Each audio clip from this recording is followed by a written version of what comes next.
And now to our main focus tonight, our special investigation into the FBI and Department of Homeland Security's attack on our democracy, as we reveal for the first time on television the staggering level of collusion between big tech and the Washington establishment, the shadowy network of organizations set up by the security agencies to outsource government censorship, and the way that a state cybersecurity apparatus designed to protect America from foreign interference was turned into a domestic cyber attack by our government on Americans.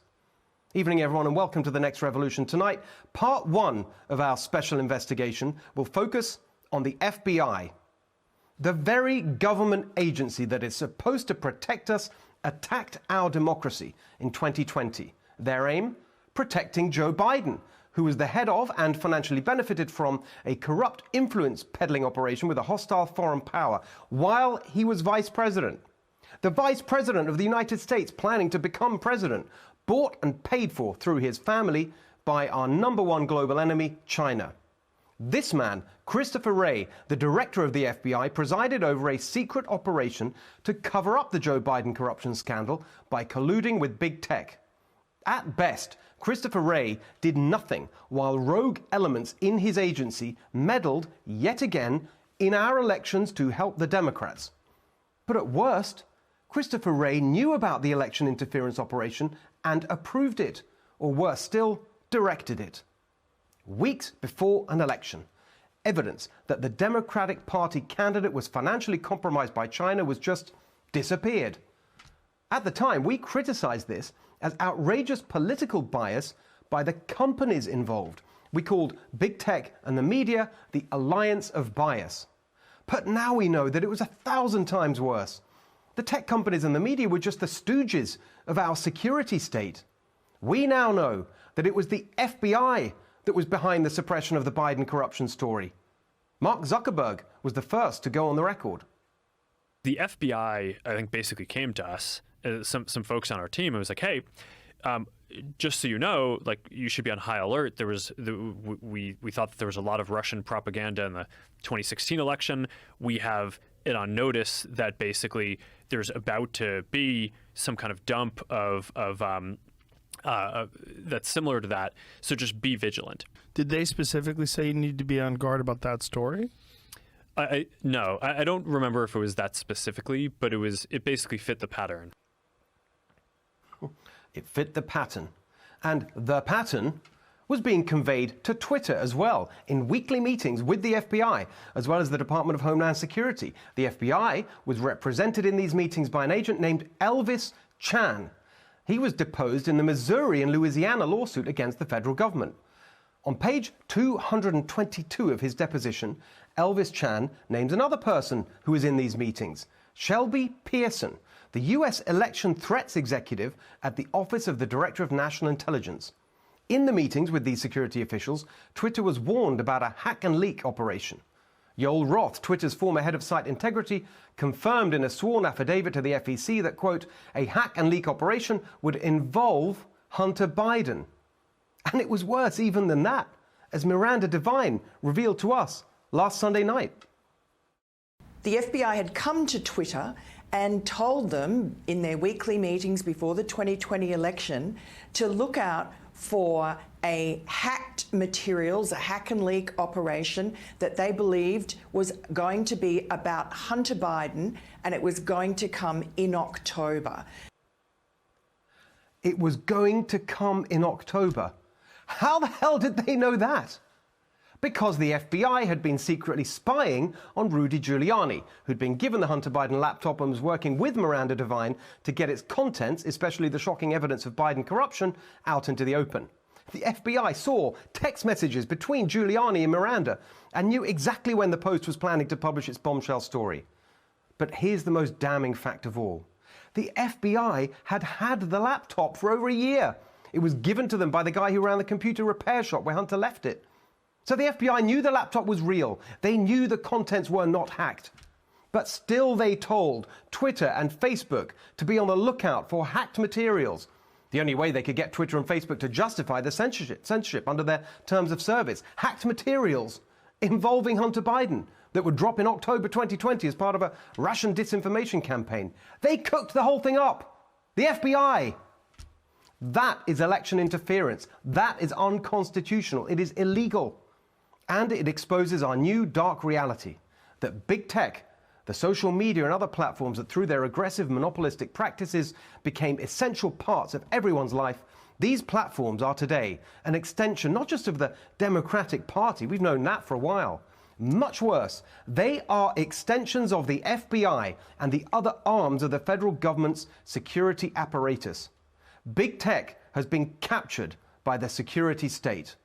You see that revealed in the Twitter files, an entire portal where government officials could request that certain posts be censored. Internal discussions where they debate the best way to hide the fact that they're censoring on behalf of the government. Should they call the FBI and DHS outside experts or just partners? I don't know. How about bosses? Because that's basically what they were. But the most insidious way in which all these lefty Silicon Valley tech companies have become arms of the government is the infiltration of security officials into those companies in senior management roles. Of course, we learned this week about Jim Baker, Comey's crony at the FBI, who was intimately involved in the Russia hoax and the fake Steele dossier. He'd been embedded in Twitter as Deputy General Counsel and tried to suppress incriminating evidence of FBI collusion before being fired by Elon Musk on Tuesday. There's Vijaya Gadde, who was Twitter's general counsel and the head of the entire censorship operation. She ended up being appointed by the Biden administration to sit on their cybersecurity and infrastructure security agency to help shape disinformation policy. But that's just the tip of the iceberg. Dawn Burton, Christopher Wray's senior innovation advisor at the FBI. She became Twitter's senior director of strategy and operations for legal, public policy, trust and safety. The head of Twitter's strategic response team, which the first round of the Barry Weiss Twitter files revealed was the group that was secretly silencing and censoring conservatives. That group was run by Jeff Carlton, who previously worked for the FBI and the CIA, a fact he tried to hide by deleting his LinkedIn profile, but not before journalist Andy Ngo managed to archive it. On LinkedIn, many users don't put their full names, but a report on the website Real News Network tracks some of them down. Matthew W., from FBI Intelligence Program Manager to Twitter's Senior Director of Product Trust. Patrick G., 23 years as an FBI supervisory agent to become Twitter's Head of Corporate Security. Bruce A., an FBI supervisory special agent, left to become Twitter's Director of Insider Risk and Security Investigations. It's not just the FBI. After 10 years as a CIA analyst, Michael Scott Robinson became Twitter's Senior Policy Manager for Site Integrity, Trust and Safety. 3 years ago, Twitter hired Greg Anderson, a NATO official who worked on PSYOPs, a fact that he later tried to hide. Amazingly, Gordon McMillan, Twitter's head of editorial for Europe, the Middle East and Africa, was revealed in 2019 to be an active British Army officer in a unit focused on online warfare and psychological operations. And it's not just Twitter. This man, Aaron Berman, bragging on Meta's website about running the team that, quote, writes the rules for Facebook and decides, quote, what is acceptable or not, is from the CIA, where, amongst other things, he says he wrote and edited the President of the United States' daily brief. Facebook hired this man, Scott Stern, who was head of targeting for CIA drone strikes, which mainly killed innocent civilians, to target misinformation and malicious actors. That's reassuring.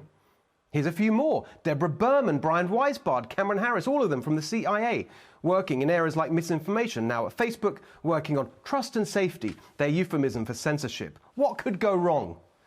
Dozens more just in this one article. Emily Vacker, Facebook Trust and Safety again.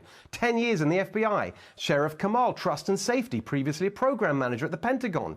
The CIA's Mike Torrey was hired to run Facebook's response to complex information operations threats. CIA contractor Hagan Barnett became head of harmful content operations. A Department of Defense intelligence officer, Susanna Morrow, became director of Facebook's global security intelligence. Threat Investigations Manager Ellen Nixon came from the FBI. Influence Operations Manager Olga Belagalova came from the State Department and the Office of the Secretary of Defense. Director of Global Threat Disruption David Agronovich came from the National Security Council, as did Head of Security Policy Nathaniel Gleicher, Head of Cyber Espionage Investigations Mike Dvelyansky, former FBI Director and Associate General Counsel for Cybersecurity and Investigations Haley Chang came from the FBI and the Department of Homeland Security. The security state has infiltrated the highest levels of the company. This is Chris Rose, who's on Meta's governance oversight board, overseeing everything Facebook does. He was at the Office of the Director of National Intelligence and was another one who wrote the president's daily brief. They seem to like that at Facebook. If you're doing that job now, I think we know where you're going to end up. The FBI has even provided Facebook with a spokesperson. The CIA provided the president of legal strategy. On and on it goes. Round and round it spins. The revolving door between Facebook and Twitter and the FBI and DNI and CIA and DHS. It is totally outrageous. I'm not impugning the motives of any of the people we've cited tonight. They all chose to serve their country. But the collective effect of all this, the scale and extent of the security state takeover of the social media platforms that today are the main way Americans express themselves, the coziness, the cronyism. In any other industry, we'd call it corruption. But in this of all industries, it's worse than that because it's about our fundamental freedoms as Americans. Imagine what we'd say if a Russian social media platform was chock full of former KGB or FSB agents and tried to claim it was independent of Putin's regime. Twitter and Facebook and YouTube and all the rest, they are now clearly part of the regime here, the ruling establishment with all its arrogance and contempt for anyone that challenges its groupthink. And, as we'll see in part 2 of our investigation next week, the chilling thing about all this is the surreptitious way they've set up a shadowy network of partnerships and alliances to outsource the dirty and illegal work of censoring Americans for thought crime. But now the fight back is on. As we saw earlier, the federal lawsuit filed by Missouri Attorney General Eric Schmidt and Louisiana AG Jeff Landry. The New York Post has filed a federal lawsuit accusing 67 officials or agencies of violating their First Amendment rights. Later on tonight, we'll be joined by Jay Bhattacharya. Let's see if he has grounds to sue them for what they shamefully did to him. There's a massive irony behind all this. I've lived in the heart of Silicon Valley for over a decade. I know this world, and I know many of the people. They didn't start these companies to become agents of the FBI and the CIA. They truly believed in democratizing information. But now, like the pigs in George Orwell's Animal Farm, they've become the very thing their revolution was against. I understand that this censorship of Americans started out as a response to enemy regimes attacking us. But now it's our own government attacking us. I understand that big tech has a responsibility to police its platforms. Even Elon Musk said that. But when the government tries to do it, Silicon Valley should have been pushing back, not welcoming it in by hiring all these people from the security state. The FBI has now meddled in 2 presidential elections to help one political party. Congress has done nothing about it. The media is silent about it. No one's been held accountable. How can this happen in America? The ringleaders of this plot must be identified, prosecuted, and punished for what they did. Christopher Wray, he should stand aside while investigations are carried out. Congress should slow down the revolving door, legislate a ban on critical tech companies hiring from the security state unless a special exemption, requested and debated publicly, has been made. We must demand accountability and not stop until justice has been done and faith in our democracy has been restored. That is the next revolution we need. Well, Twitter is free now, so it's a great time to follow us if you're already on Twitter, or to join or rejoin. If you're not, you can find me at Steve Hilton X and our show at NextRevFNC. Hey, Sean Hannity here. Hey, click here to subscribe to Fox News YouTube page and catch our hottest interviews and most compelling analysis. You will not get it anywhere else.